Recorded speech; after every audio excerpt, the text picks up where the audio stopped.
Bugün Anadolu'nun doğusunda, Munzur Dağları'nın eteklerinde, Fırat'ın kolları arasında, kendi halinde yaşayan bir halk var. Zazalar. Kimilerine göre Kürt, kimilerine göre ayrı bir millet. Peki gerçek ne? Bu insanlar nereden geliyor? Nasıl bir tarihe, nasıl bir kültüre sahipler? Dilleri nereden türedi? İnançları ne? Bu sorular yıllardır tartışılıyor. Ama bir gerçek var ki o da Zazaların Anadolu'nun en eski halklarından biri olabileceği. Onların hikayesi sadece etnik kimlik tartışmasından ibaret değil. Bu, dillerin, inançların, kültürlerin, acıların ve dirençlerin iç içe geçtiği, kökleri binlerce yıl öncesine uzanan bir yaşam öyküsü. Zazaların kimliği çoğu zaman yanlış anlaşılmış, yok sayılmış ya da başkalarının gölgesinde kalmış. Bir yanıyla Kürtlerle, bir yanıyla Türklerle karıştırılmış, bazen Aleviliğiyle, bazen dil farkıyla tanımlanmış. Ama Zaza olmak sadece bir isimden ibaret değil. Bu bir dil, bir coğrafya, bir yaşam biçimi. Bu videoda Zazaların kökenini, tarihini, inanç sistemini, yaşadıkları acıları ve kültürel zenginliklerini derinlemesine konuşacağız. Hazırsanız Zazaların gerçek tarihini keşfetmek için bir yolculuğa çıkıyoruz. Zazaların kökeni tarihçiler ve dil bilimciler arasında hala tartışmalı bir konu. Bazı araştırmacılar Zazaları antik Med halkının torunları olarak görürken bazıları Partlar ya da Sasaniler dönemine kadar uzanan bir geçmişten söz ediyor. Zazaca'nın Hint-Avrupa dil ailesine, İrani diller grubuna ait olması, bu halkın köklerinin çok eskiye dayandığını gösteriyor. Bu bağlamda Zazaların Anadolu'nun doğusunda binlerce yıldır varlığını sürdüren yerli bir topluluk olabileceği düşünülüyor.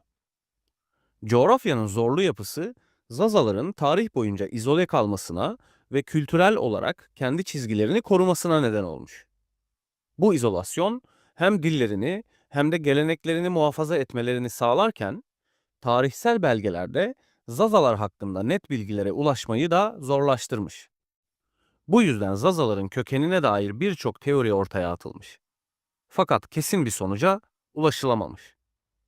Bir diğer detaysa Zazaların tarih boyunca farklı devletlerin egemenliği altında yaşaması. Persler, Bizanslılar, Araplar, Selçuklular ve Osmanlılar. Her dönemde farklı yönetimlerle temas kurmuş fakat kendi kimliklerini korumayı başarmış bir halktan söz ediyoruz. Bu da Zazaların tarihsel sürekliliğini anlamak açısından kritik bir nokta. Zazaların kimliğinin en belirleyici unsurlarından biri dilleridir. Zazaca. Bu dil, İrani diller grubuna ait, Kürtçeden farklı, kendine özgü bir yapıya sahip. Bazı araştırmalarda Zazaca için Dımılki veya Kırmançki adlandırmaları da kullanılıyor. Zazaca, pek çok eski İrani kelimeyi günümüze kadar taşıyan, zengin bir söz varlığına sahip bir dil.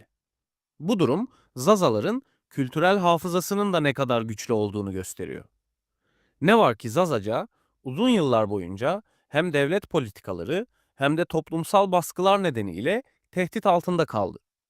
Resmi kurumlarda Zazaca kullanımı yasaklandı. Eğitim dili Türkçe oldu, şehirleşme ve asimilasyon süreçleri Zazaca'nın kuşaktan kuşağa aktarılmasını zorlaştırdı. Bu yüzden bugün Zazaca, UNESCO'nun tehlike altındaki diller listesinde yer alıyor. Son yıllarda ise Zazaca'yı korumak için çeşitli girişimler yapılıyor. Bazı üniversitelerde seçmeli ders olarak okutulmaya başlandı, Zazaca sözlükler hazırlandı, müzik ve edebiyat alanında genç kuşaklar bu dile sahip çıkmaya çalışıyor. Ancak dilin yaşaması için bu çabaların daha da büyütülmesi gerektiği açık. Zazalar ağırlıklı olarak Türkiye'nin Doğu ve Güneydoğu Anadolu bölgelerinde yaşıyor. Tunceli, Bingöl, Elazığ, Diyarbakır, Erzincan ve Adıyaman Zazaların yoğun olarak bulunduğu şehirler. Bu bölgelerin ortak özelliği ise dağlık, zor ulaşılır ve yer yer izole yapıları. Bu coğrafya Zazaların tarih boyunca hem korunmasına hem de dış dünyadan bir ölçüde uzak kalmasına yol açtı. Dağlar ve vadilerle çevrili bu topraklarda topluluklar kendi içinde kapalı bir yaşam sürdürdü. Bu durum kültürel öğelerin dış etkilerden görece daha az etkilenmesine, geleneklerin güçlü bir şekilde korunmasına imkan sağladı. Munzur Dağları, Munzur Vadisi ve çevresindeki kutsal sayılan alanlar Zaza kültürü için sadece bir coğrafi bölge değil, aynı zamanda bir inanç ve hafıza mekanı. Bugün hala birçok Zaza köyünde eski gelenekler yaşamaya devam ediyor. Köy düğünleri, cem törenleri, doğayla iç içe sürdürülen hayat bu kültürel sürekliliğin en güzel örneklerinden biri. Zazaların inanç sistemi tarihsel süreçte onları diğer halklardan ayıran önemli bir unsur. Zazaların büyük bir kısmı Alevi inancına sahip. Özellikle Dersim bölgesindeki Zazalar arasında Alevilik hem bir dini kimlik hem de bir yaşam biçimi olarak öne çıkıyor. Bu inanç sistemi doğayla barışık olmayı, insan sevgisini, adaleti ve eşitliği esas alıyor. Zaza Aleviliğinde ocaklar, dede-talip ilişkisi ve cem ritüelleri toplumsal yapının merkezinde yer alıyor. Zaza Aleviliği ile Anadolu Aleviliği arasında bazı farklılıklar bulunuyor. Zazalar arasında inanç sistemine Rahaki yani hak yolu deniliyor. Bu yol doğaya ve insanlara saygıyı esas alıyor. Zaza inançlarında Munzur dağları kutsal kabul ediyor. Munzur suyu kutsal ziyaret yerleri ve efsanelerle dolu. Bu inanç sistemi sadece dini bir ritüeller bütünü değil, aynı zamanda Zaza kimliğinin ve toplumsal dayanışmanın da temelini oluşturuyor. Sünni Zazalar da var, ancak özellikle Dersim ve çevresindeki Alevi Zazalar kimlikleriyle inançları arasındaki bu güçlü bağı koruyarak bugüne kadar geldiler.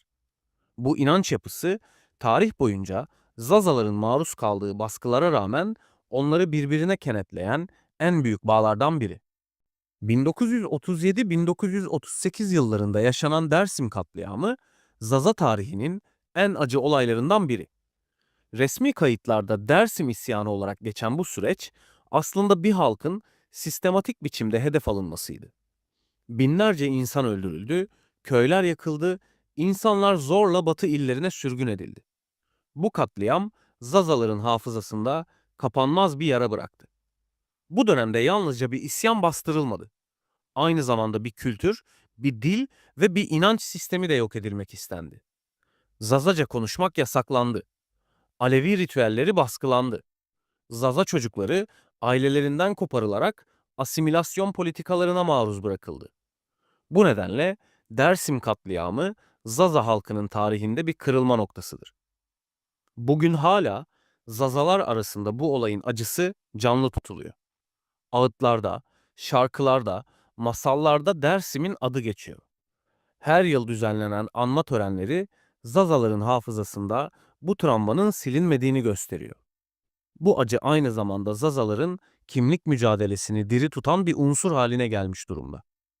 Zaza kimliği uzun yıllar boyunca büyük bir tartışma konusu oldu. Zazalar Kürt müdür, ayrı bir millet midir, yoksa bir dil grubu mu? Bu sorular hem siyasetçilerin, hem akademisyenlerin, hem de halkın içinde tartışılan başlıklar. Zazaların önemli bir kısmı kendini Kürt olarak tanımlasa da bir diğer kesim Zazaların ayrı bir halk olduğunu savunuyor. Bu tartışmanın merkezinde ise dil meselesi yer alıyor. Zazaca, Kürtçeden farklı bir dil. Bu da Zaza kimliğini destekleyenlerin en büyük dayanağı. Öte yandan tarih boyunca Kürtlerle aynı coğrafyada yaşamış olmaları kültürel alışverişi arttırmış. Bu durum kimlik meselesini daha da karmaşık hale getiriyor. Kimlik tartışmaları sadece bir etiket meselesi değil, aynı zamanda bir var olma ve tanınma mücadelesi. Zazaların bir kısmı kendi siyasal hareketlerini oluştururken, bir kısmı Kürt siyasal hareketinin içinde yer almayı tercih ediyor. Bu ikili durum Zaza kimliğinin Türkiye'de tam anlamıyla netleşmemesine neden oluyor. Zazaların tarihini ve kültürünü taşıyan en güçlü unsurlardan biri sözlü gelenekler. Yazılı kaynakların yetersiz olduğu bir toplumda masallar, destanlar, şarkılar, ağıtlar ve kıssalar ağızdan ağza aktarılmış. Bu aktarımın temel taşıyıcıları ise denkbejler, yani halk ozanlarıdır. Denkbejler, aşkı, savaşı, göçü, acıyı, kahramanlıkları şiirsel bir dille anlatır. Munzur Dağları'nın eteklerinde yankılanan bu ağıtlar, Zazaların tarihini sadece anlatmakla kalmaz, aynı zamanda hafızalarda da canlı tutar. Zaza müziğinde kullanılan melodiler genellikle hüzünlüdür. Çünkü bu halk tarih boyunca acıyla yoğrulmuş bir geçmişe sahip. Günümüzde ne yazık ki denkbej geleneği de tehlike altında. Şehirleşme, dilin zayıflaması ve genç kuşakların ilgisinin azalması bu kültürel mirasın geleceğini tehdit ediyor. Ancak bazı sanatçılar bu geleneği yaşatmak için çalışmalar yapıyor. Kayıtlar alınıyor ve festivaller düzenleniyor. Zaza kültürünün bir diğer zenginlik kaynağı müzik ve danstır. Düğünlerde, bayramlarda, cemlerde, davul zurna eşliğinde çekilen halaylar, Zazaların toplumsal bağlarını güçlendiren önemli bir unsur. Bu danslar sadece eğlence değil, aynı zamanda bir ritüel, toplumsal bir birlik mesajıdır. Zaza müziğinde aşk, göç, özlem, doğa ve kutsal mekanlar gibi temalar sıkça işlenir.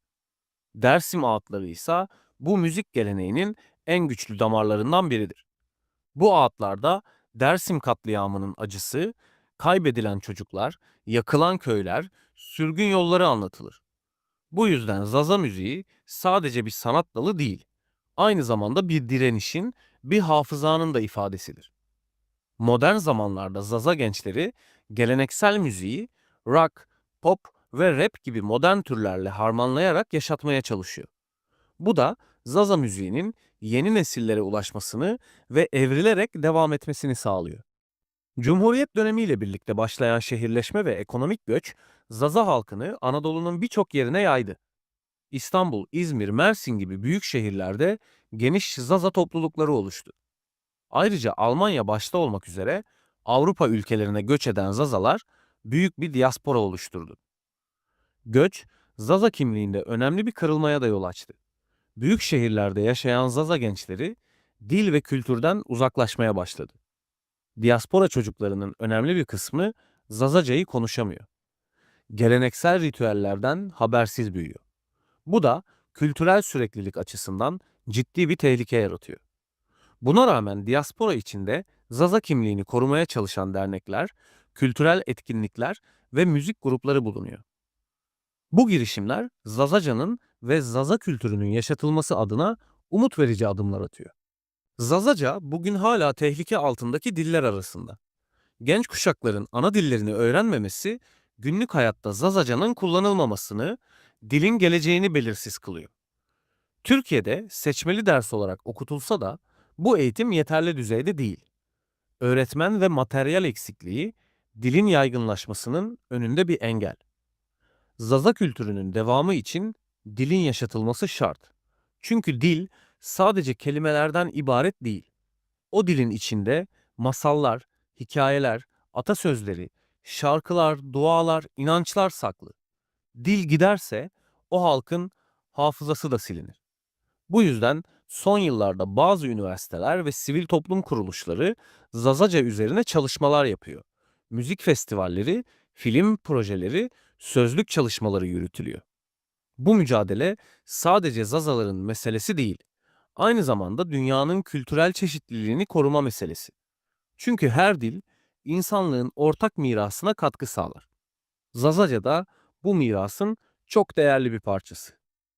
Zazaların tarihi köklü bir geçmişin, acıların, direncin ve kültürel zenginliğin hikayesi. Bu halk tarih boyunca birçok kez unutulmaya, yok sayılmaya, asimile edilmeye çalışıldı. Ama her defasında şarkılarıyla, masallarıyla, ağıtlarıyla, danslarıyla var olmaya devam etti. Zazaca'nın her kelimesinde, her melodide, her cem töreninde bu halkın geçmişi ve direnci gizli. Bu video Zazaların hikayesini biraz olsun anlamak ve bu kültürün değerini hatırlatmak için hazırlandı. Çünkü bir halkı tanımak sadece tarih kitaplarından değil, o halkın acılarını, sevinçlerini, şarkılarını dinlemekten geçer. Zazalar Anadolu'nun sessiz ama köklü halklarından biri ve bu sessizliğin içinde yankılanan bir tarih var. Eğer bu video sana Zazalar hakkında yeni bir bakış açısı kattıysa beğenmeyi, abone olmayı ve yorum yapmayı unutma. Bir sonraki videoda görüşmek üzere.